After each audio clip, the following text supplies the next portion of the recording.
Prehistoric Planet is back with an all-new season featuring 5 new worlds, new dangers, and of course, new dinosaurs. And with the new teaser trailer that's dropped, we have our first look at some of these new dinosaurs, as well as some familiar faces. But how many dinosaurs can be seen in the trailer? Let's find out together.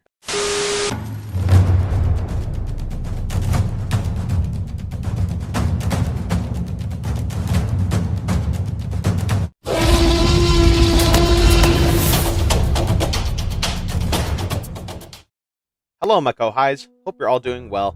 I am your host, Tyranno Senpai, and today we're going to talk about how many dinosaurs we know are coming to Season 2 and theorize what some of these animals might be. For this video, I'm having to do a lot more research than I cared for. That said, a lot of the species I'll be naming are not 100% confirmed, but are my own theories I concluded using paleontological research.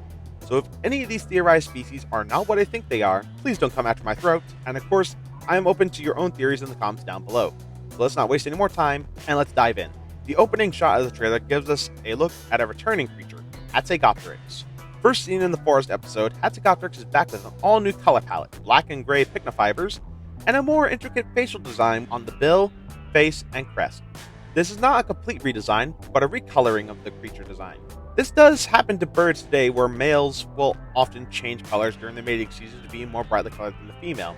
And speaking of females, we are also treated to a less decorated female Hatzegopteryx, which looks much closer to the original design of the individual from Season 1, minus the crest. This could possibly be the most dramatic form of sexual dimorphism in the series so far. And if you look closely, you'll see that the pterosaurs aren't the only creatures on screen. At the feet of the male Hatzegopteryx is the corpse of a small to medium-sized dinosaur, which appears to be sort of offspring from the male. In the previous season, we were introduced to the juvenile form of Zalmoxes. This corpse could be a representation of an adult individual.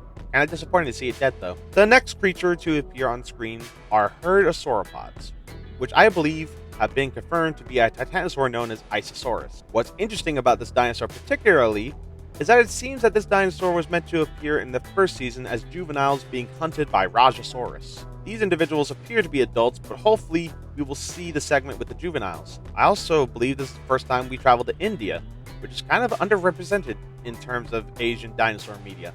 So it's nice to finally see Indian dinosaurs get some dedicated screen time. The following shot then shows what appears to be a troodontid of some sort. Obviously, it can't be Troodon, since the genus is invalid, but there are still an amazing number of troodontids that this animal could represent. But I've heard that this genus might be Pectinodon, a small troodontid from the Hell Creek Formation, and is also a royal pain in the ass to baby Dakota raptors in Saurian. Why? What's interesting is that this dinosaur appears to be hunting a type of prehistoric bird, and after some searching, I believe that these might be Styginetta, an ancient relative of ducks and geese. Correct me if I'm wrong, but this might be our first ever avian dinosaur to appear in series, which is a nice change of pace. But as you'll see later, this isn't the only bird to appear. Literally, in the next shot, we see another bird swimming through a bait ball of fish. It's obviously some sort of Hesperornithid. I am so bad at pronunciation. It's obviously some form of Hesperornithes.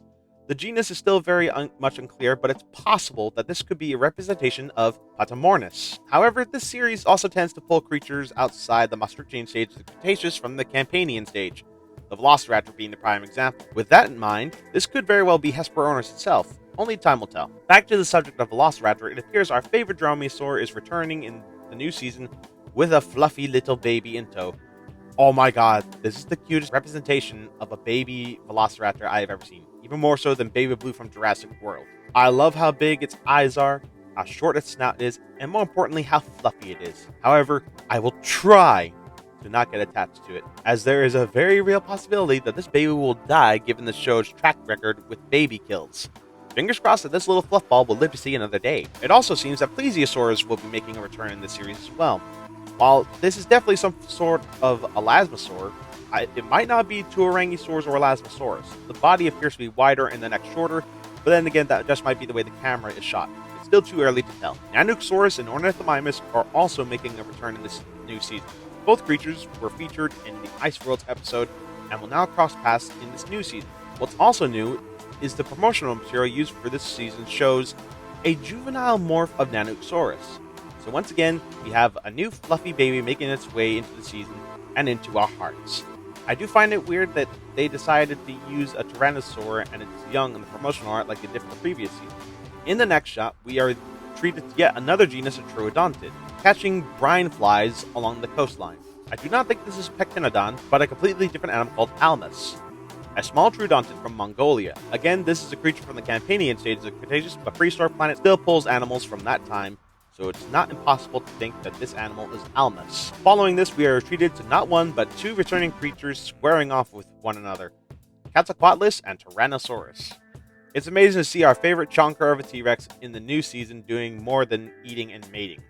Whether or not this confrontation results in physical combat is yet to be seen. What's interesting is that they appear to be battling over a corpse, and based on the size, it could be the massive Titanosaur Alamosaurus. While it's true no Alamosaurus remains have been found in Hell Creek, it's still possible we haven't found any there just yet. Also, the time and place where Alamosaurus existed is also where the remains believed to belong to T-Rex have been found, so yes, these animals would have crossed paths. The final segment in the trailer showcases another returning creature, the demon frog Beelzebufo. In this season, it appears to be fending off a sauropod, perhaps from a spawn pool.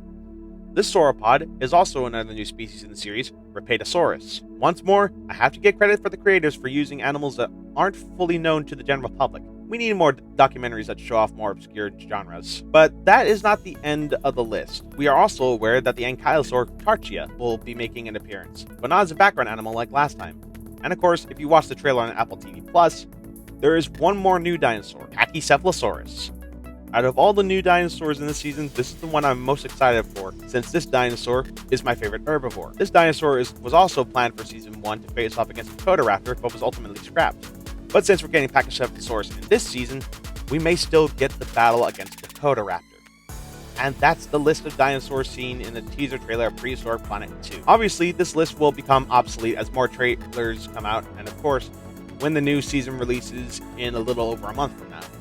Naturally, I'll be making a follow-up video as more creatures are revealed through trailers and clips, but for now, this is the list of animals we can see in the trailer. Let me know what you think in the comments down below. If you disagree and have your own theories, let's have a civil discussion in the comments. That said, it's time to end the video. I literally wrote this script after writing up the one for the teaser breakdown of Godzilla and Kong: The New Empire, so I am quite tired of writing. If you enjoyed it and you want to see more videos for Prehistoric Planet or dinosaur content in general, leave a like, subscribe today, hit that notification bell so you don't miss anything new. Link to my Discord and my Twitch in the description down below. And until next time, this is Senpai signing off. Alrighty then, take care now. Bye-bye then.